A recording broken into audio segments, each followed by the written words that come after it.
Я вас потерял. Где вы пропали? Где? Петик, ты пропал? Что с тобой случилось здесь? Что? Что, мальчик? Что случилось? А, враги нападали. Ты ж, конечно, все отстоял. Молодец. Я тебя узнал. Умничка, умничка. Хорошо. Прям в передрягу ты попал, да? Ой, Молодец.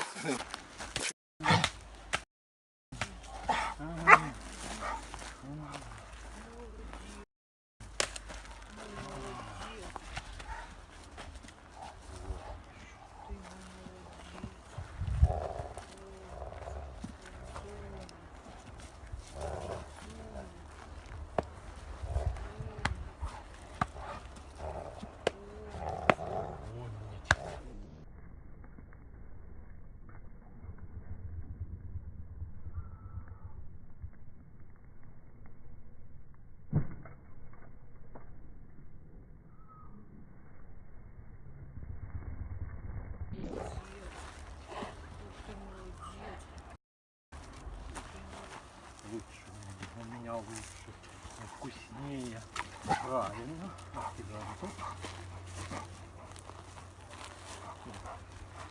В мою сторону. Ага.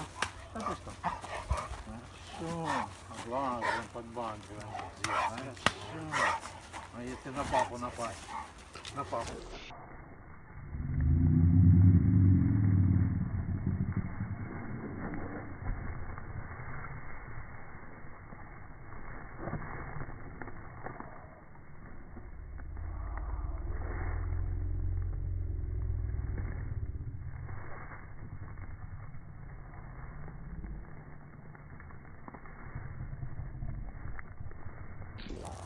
Расстроен.